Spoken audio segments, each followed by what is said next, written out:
As a listener of Conversations on Dance, we know you love the art form. But if you were an audience member, have you ever wondered what it would be like to try a ballet class? We know that stepping into the studio as a ballet enthusiast can be very daunting, but fortunately, Art in Motion has created a safe space for all dancers, from pre-professional through to adults. Art in Motion was founded in 2015 by former Ballet West dancers Alison DeBona and Rex Tilton. Art in Motion's popular adult summer intensive program returns this May 27th through June 1st. This program includes advanced, intermediate, and beginner classes with no prior dance experience needed for the beginner level. Let Art in Motion be the bridge between the audience and the studio. Come dance this summer. For more information, visit artinmotionballetschool.com or click the link in the description of this episode. I'm Rebecca King-Ferraro. And I'm Michael Sean Breeden, and you're listening to Conversations on Dance. This week on Conversations on Dance, we are joined by Australian choreographer Tim Harbour. Tim tells us about his ballet career with the Australian Ballet, how he became interested in creating dance, and all about his process. We talk in depth about his work, Filigree and Shadow, which will be performed by Houston Ballet this month. Tim tells us what inspired the work, what sets it apart from some of his other ballets, and working with Houston Ballet dancers. If you are in the Houston area, see Filigree and Shadow as a part of Houston Ballet's Bespoke program, running March 7th through 17th. For tickets and more information, visit houstonballet.org.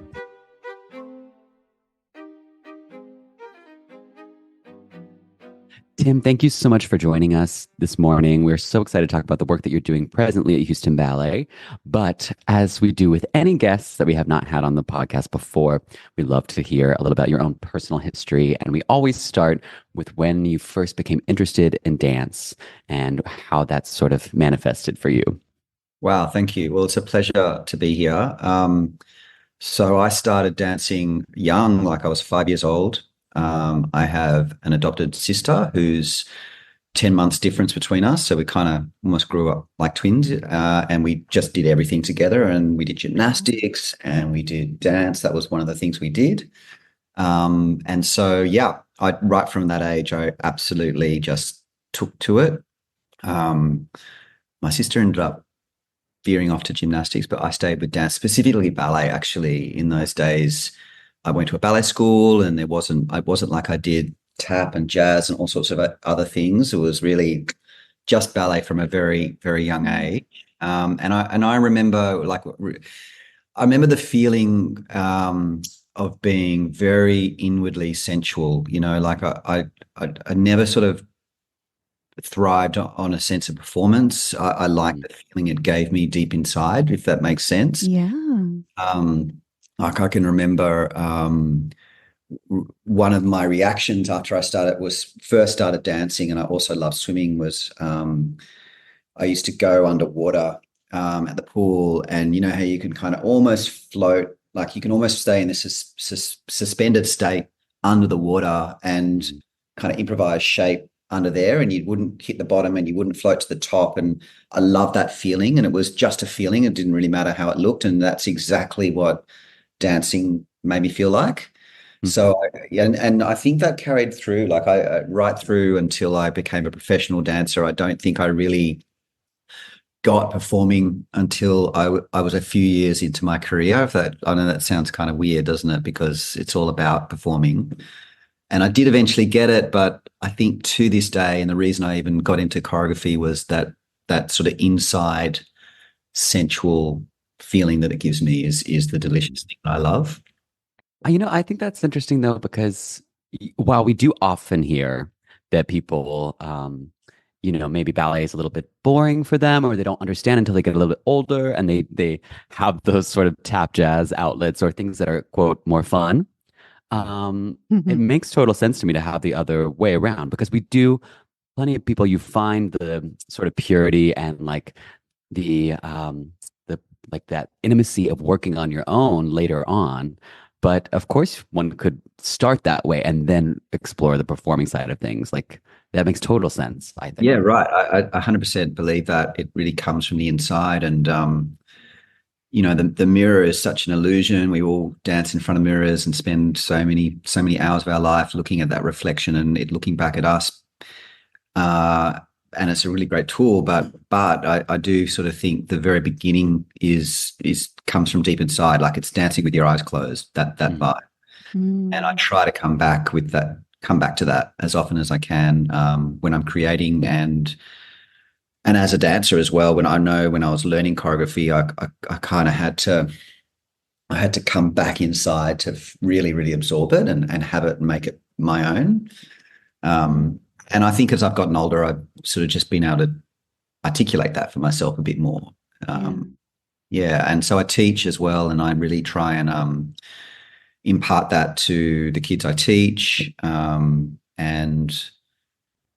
Just take that moment before you move to just quieten the mind. No one else is there. It's just you and the music, and there's nothing else going on. Give yourself that privilege of pushing the rest of your life to one side for a moment. It'll be there when you finish, but for this moment, you're in this beautiful, you're under that water, you're not going to touch the bottom, you're not going to float to the top, you're just in that beautiful suspended state.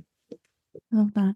I feel like there's two camps sometimes that we hear about. There's like the camp that loves the performance part of it, and then there's people who really like the process. So tell us how you really took to the process of working on your technique, making it better, like that part of ballet.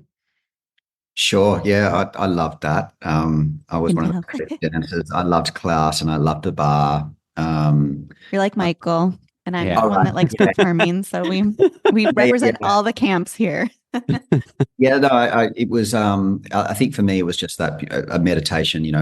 That beautiful thing of putting aside everything else for a moment and just focusing on that.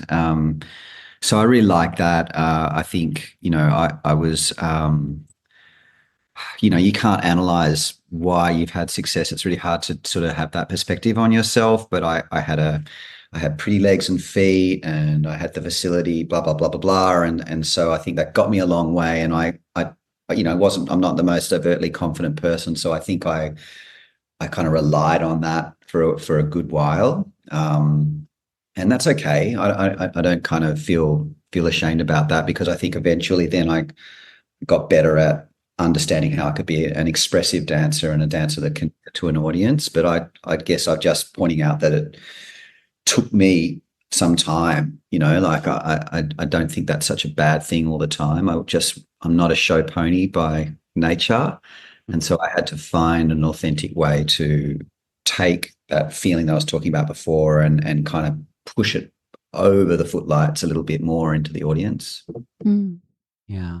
I'm curious at what point the idea of making your own dances came into play. Maybe not in a very formal way, but as you're training, were you just blinders on about becoming a performer, or were you sort of already starting to explore what creating your own work could be like?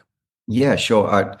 I tended to get lots of opportunities. I danced with the Australian Ballet, and I got a lot of opportunities when choreographers came in, and they, I was one of those dancers that worked with on new creations a lot, and that was my kind of entree into moving forward with the company, and I loved that right from the very beginning. And I can remember the first time a choreographer came in and kind of tasked us a little bit more, and it wasn't just here are the steps. It was more like imagine you're inside a giant bell pepper, and I've given 5 different ways to carve the pith out of that bell pepper. And at first I was just like, oh my God, I don't know what the hell you're talking about. I understand Tonju, I don't understand this pith stuff.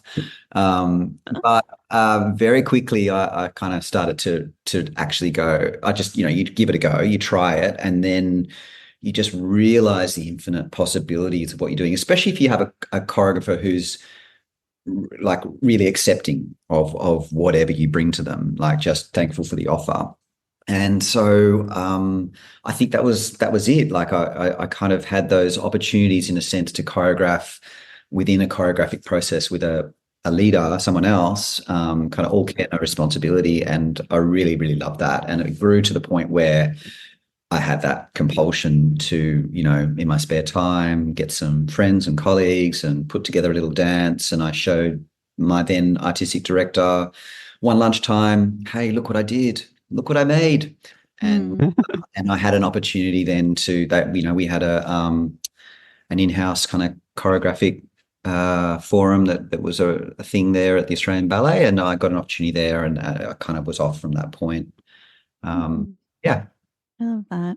I wonder, when you're talking about choreographers coming in and working with you, do you feel like some of them maybe picked you out in a way that maybe like the artistic staff might not have been seeing you in that way? Like you got opportunities from choreographers, someone new coming in, because we talk about that a lot, that happens to a lot of dancers, and then they get to show their bosses what they can do.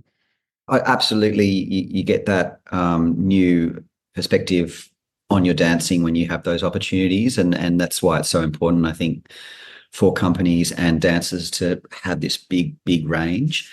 But actually, I felt really supported. The staff that I worked with at the time, the artistic staff and the director, I suspect it was probably more a case of when choreographers came in, they were like, you should have a look at Tim. Like, just, it's up to you, but I think that he could blah, blah, blah work. And now being on the other side as a choreographer, coming and working as a guest with companies where you come in and you don't know the dancers, generally that's what I find. Like it's not that people are foisted upon you, and directors are really kind of happy for any of their dancers to have an opportunity. But you do sort of, if you know no one, it can be fantastic to sort of have that insight into people from the director or someone on the dance staff. And I generally find like, everyone's on your side as a dancer, probably more than you realize when you are a dancer. I'm sure it's true. Yeah. Yeah. Yeah. I mean, I'm just thinking about, it just pulled me back. I mean, I literally had the experience yesterday. I'm staging a ballet, and there's nothing more daunting than entering a room full of like 50 new people that you don't know anyone and then having to decide. And the pressure of getting the casting, as right as possible, it's because you kind of want to get it done quickly, right? And you've got a limited amount of time to create a work or stage a work. And yeah, it's pretty important. But dancers are fantastic. I mean, a company like this, Houston Ballet, like you're not going to go wrong. Yeah, there's just so many fantastic dancers. Yeah. For sure. But what are some qualities when you are in that first day setting? What are you looking for in a dancer? What do you think your work requires of the dancers who are going to be cast in it? Yeah, I think that intention and emotion is the number one priority for me.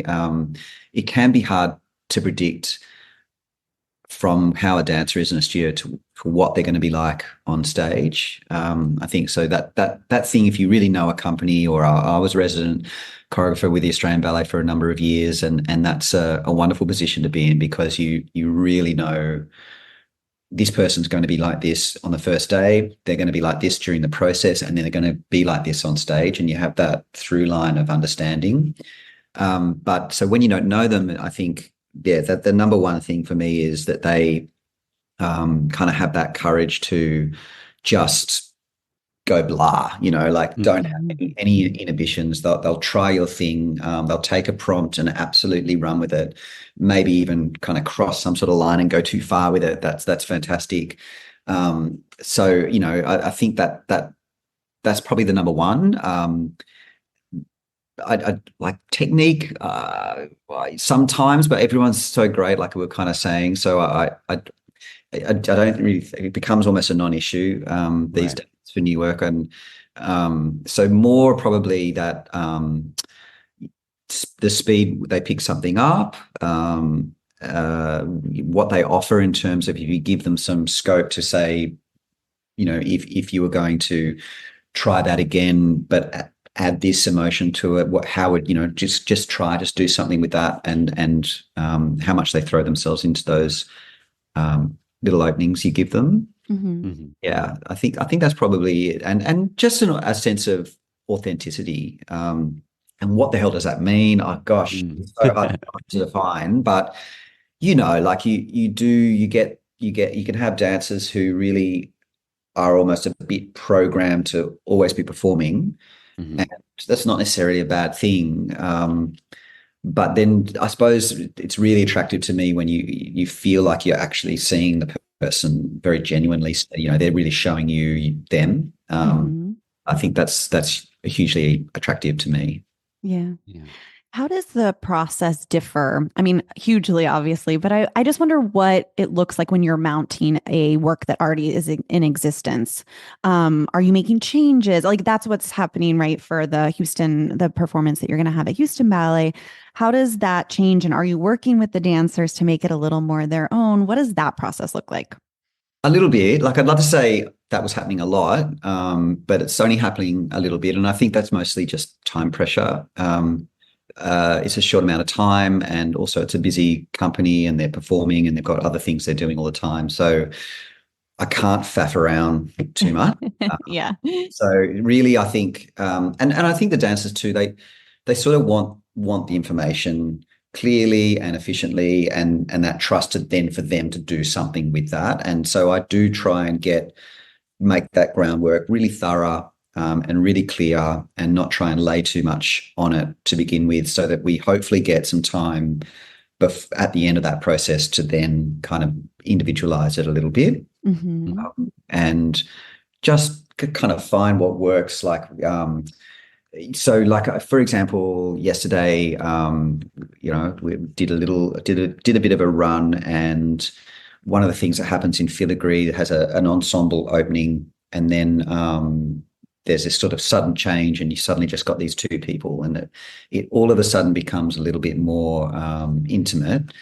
And Melody Menides, the female dancer in that moment, and she is this real natural storyteller. Like she just can't help herself. She just instinctively connects. If there's someone next to her, she connects to that person and tries to use the steps to make some sort of sense. And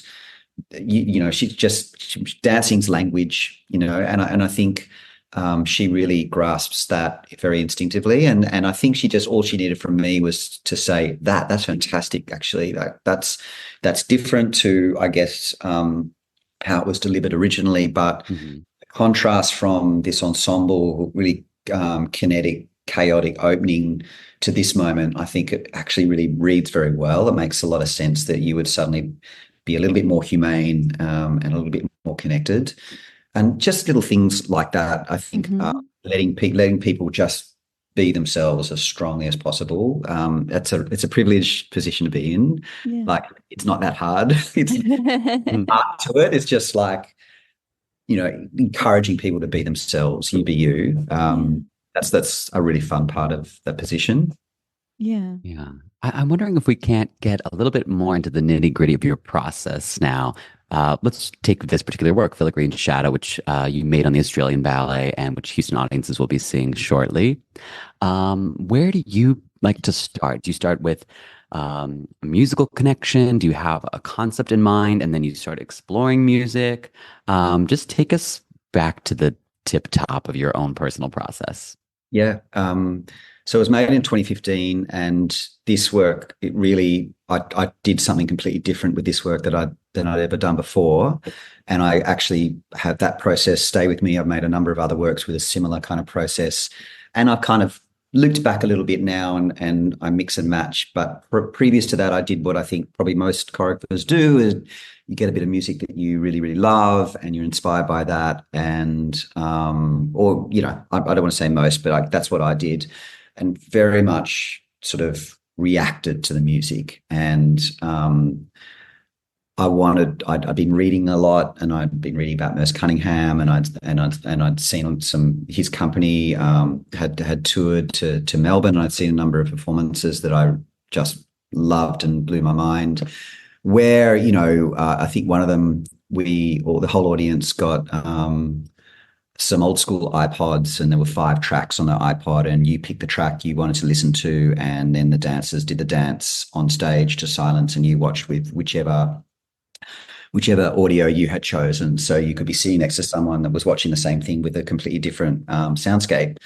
And, sitting there at the State Theatre in Melbourne, 2,000 seat auditorium with 2,000 people, like you take it, of course, you take it out at one point and you look around and it's like dead silence and still a silent disco, That's what I was just thinking. Yeah. Yeah, it was really cool, and I love that. And another show they did, they came out at the beginning, and this is none of this is like Merce had been doing this for so long, I know, but it was new for me. And they rolled the dice on stage, and the first thing they chose was the costumes. So the two different costumes, and so the dancers rushed off to get changed, and then they rolled a dice again for the lighting state, and then they rolled the dice again for the musical composition, and it was orchestra for this. It was live, so. Wow. Was Sigur Rós was one composition, and who was the other? It was more of a classical composer, and so they had two different musical scores, and then finally they rolled the dice for the choreography, and there were two different choreographies. So on any given night, you have a different kind of recipe for what you're going to see and hear, and it was just uncanny how well those things worked, and I really took it to heart. And I read a lot about Merce, and he'd sort of really talked about how when choreography and dance reacted to existing music, particularly, it made itself a secondary art form. And I hated sort of reading that, and then I thought about it, and I was like, oh, but there's a lot of truth in that. So dance as a reactive art form, and his agenda was much more like dance should be a primary art form. Dance is its own thing, and it can be with music, but it shouldn't be to music. And it's like, damn it, I think that maybe he's right. And it really shifted the way I thought a lot. I'd gotten a lot of praise with my choreography for being musical, for that classic balancing thing of trying to make people kind of see the music, and I love that, and I still love that. But it really inspired me to make a change. And so in my very long-winded answer, I came to Filigree and Shadow, and I had a number of factors that thought this is the project, this is the one, because I had an opportunity to commission a score, and it hadn't been insisted upon, but they were like, Tim, if you're ever going to use an electronic score, this would be the opportunity, because the program wanted to show a historical arc of an older work and a kind of a 90s work. And then I was sort of the next century. That was the concept of the program I was on. And so that's what I did. I commissioned an electronic score from 48 Nord, who were two dudes from Germany, Siggy and Ulrich. And so they were fantastic. They made this music kind of to my specs. We used I used a lot of imagery. We kind of talked a lot about sounds that we liked, but mostly we talked about the concept of what I wanted the work to be about, and that was I wanted it to be about aggression. We were very kind of broadly speaking, and to investigate the nuances of aggression. And so they took to that, and they actually produced the score quite quickly. So I'd commissioned an orchestral score a couple of times before, and that process had been quite slow in that I didn't really get to hear the music until it was played live, and like the dress rehearsal, and it was a bit stressful, yeah. But because it was electronic, I got to really hear the iterations as they were going to be, and it built up fairly quickly. And I probably had that music 6-7 months before I even got in the studio with the dancers. So I had it on hand, and that was really different. However, I deliberately kind of put that to one side and created the content without the music, and I didn't react to the music. So I hasten to say I really knew what the music was, and I could conjure the feeling of that up in my head, and I'd had a big hand in the way it had been composed, but I wanted to kind of do a little sprinkling of Merce and make the dance primal and independent. So for me, I was in the studio. I made a lot of material. I sort of I wanted to make 3 times more than I needed to be kind of saturated with content, so I could really pick and choose when I got into the studio with the dancers. And it really involved going in, kind of shutting curtains, not using the mirror, not having that stimulus of the music either, and just digging down deep into feelings of times in my life where I felt what I wanted to talk about. And I labeled it aggression, but I suppose you could call it a number of things. Like, it mingled in there was fear, mingled in there was courage. I'd had a friend talk to me. I remember a very influential friend talk to me about how aggression was really important to him, and that, we kind of discussed through the music that he listened to, which was very aggressive and heavy, and I was sort of trying to understand why. But for him, it was a way for him to feel courageous and brave and strong. And it was art influencing his life, and as he saw it, in a really positive way. And I was sort of struggling a little bit to go with that. And I, like a lot of people, I think of aggression in negative terms because it has a lot of negative outcomes. But I do think it's one of those kind of primal emotions that we all have, and it plays a part in how we live our lives. And I sort of came to this realization that there'd been times in my life where especially when I'd been afraid of change, and part of the thing that I conjured up in myself to push through into the unknown was a feeling of aggression. Like, it was that sort of berserk, I'm just rushing headlong into the void, and maybe people would label that courage, but part of that, you build up something in yourself. It's that idea of emotion getting to the point where you compulsively have to act. And so that's where I got to myself when I was making these phrases, and they were very short. They were some of them were 8 seconds long, some of them might have 20 seconds long. It was just all that mattered was that it rang true for me. So I used this computer that I'm on with you now, and I just would record what I was doing. I would not sort of think to it too much, and it just became phrase number 27. And then before I knew it, I had 300 and something phrases that I'd kind of over time. I just plotted away. Most days just got into the studio and just made that goal of no judgment.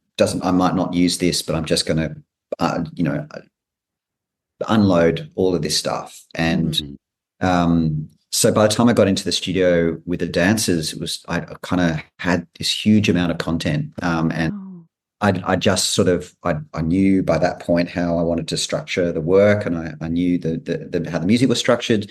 And I would just go into the studio for each session with I'd have to go back and relearn 5 or 6 phrases, and I'd be in the studio and show the dancers that, and then watch them, and then kind of meld it together. And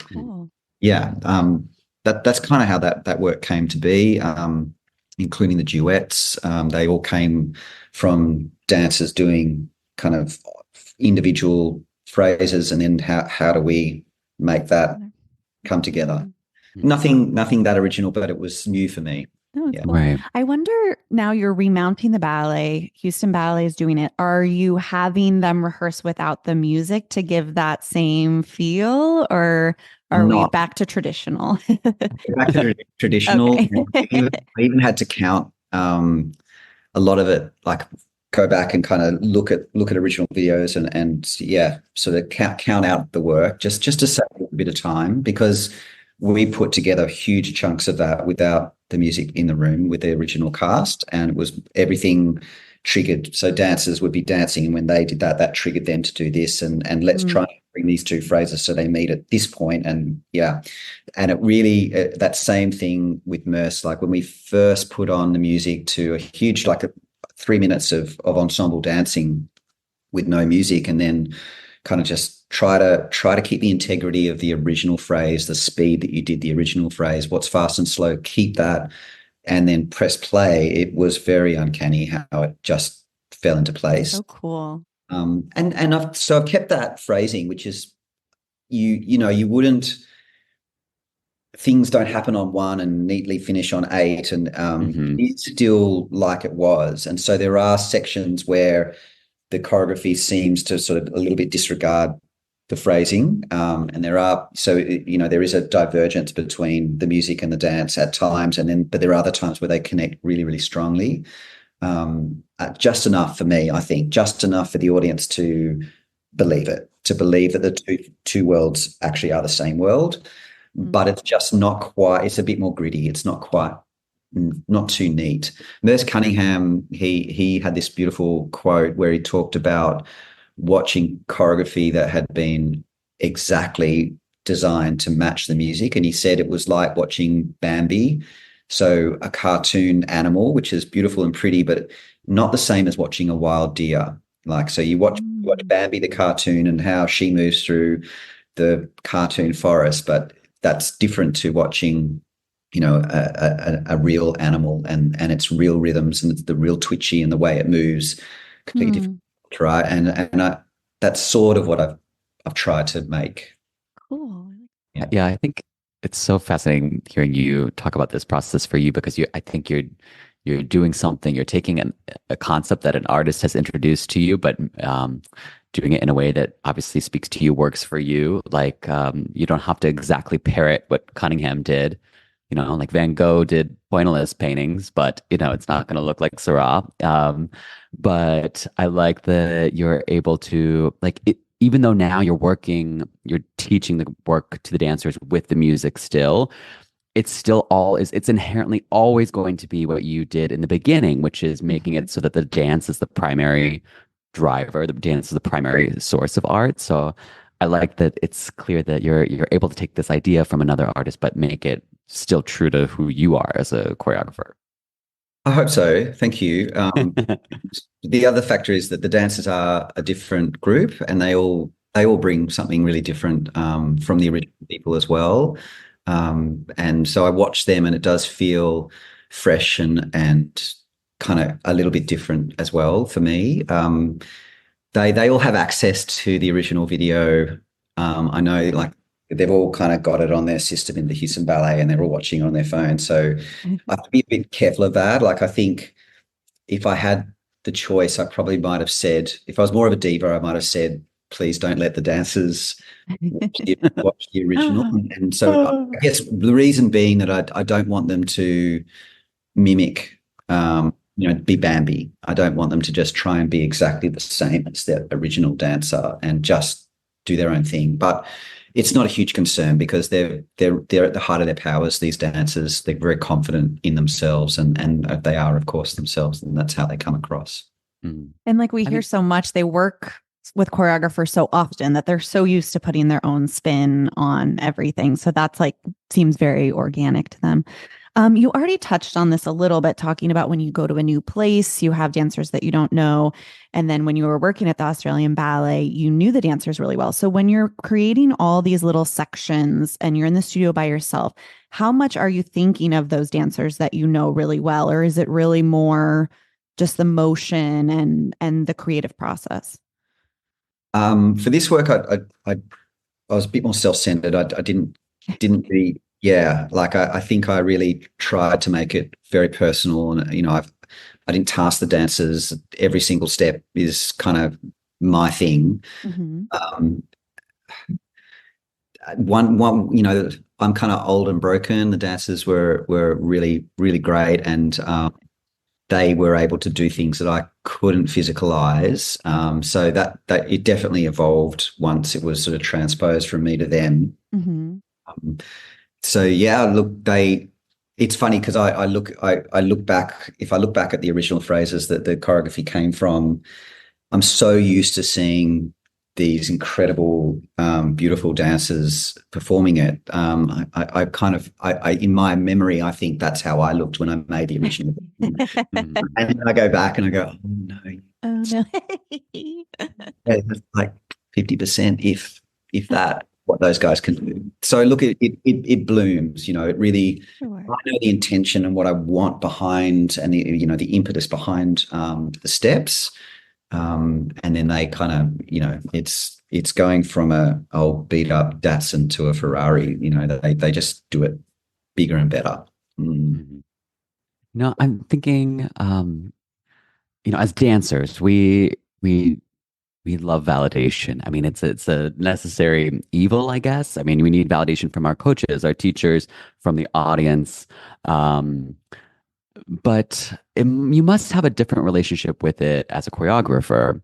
While it's nice to see, like, of course, this work is obviously a success.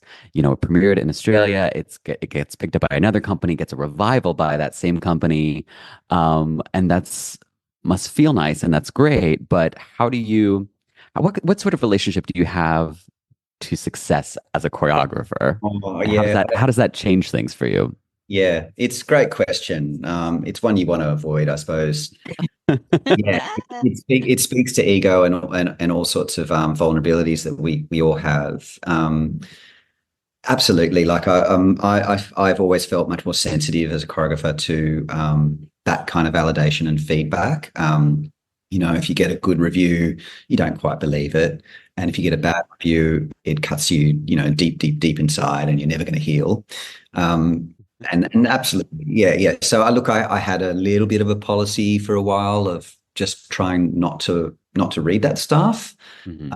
and not let it kind of come in too much. But it's sort of hard to avoid, and maybe a little bit dishonest too with yourself. Like just read it, try and take it on board, and understand that maybe your first reaction to it is not going to be what you're going to feel down the track. And mostly, I think if you can get to a point where you can take on board that, or at least look at that stuff, and then try and take something constructive from it, you're in a good place. But I don't think I'm particularly more. I don't think I've got a much better perspective on it now than when I first started getting kind of feedback and reviews for my choreography.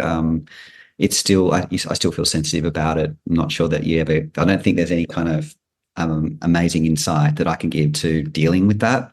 Um, you're right that it's great to get validation, and I think a work, you know, we all know with dance, it is extremely ephemeral, and if a work can survive more than its premiere, then it feels like a huge achievement. So I'm really, it's really special to me because it's been performed so much compared to other stuff I've made. Um, but you know, like honestly, there are other things I've made that I feel more proud of, and I feel very proud of this. But you know, I work with students, as I mentioned, and I've choreographed work on students that gets done in some small theatre and would never be reviewed, and gets viewed by friends and parents, that Mhm. I'm so proud of, because I know how hard it was to make something that I'm happy with, and proud of, and what it meant for those particular students in at their point in their journey, like, and just how hard it was to be creative or original or something, you know.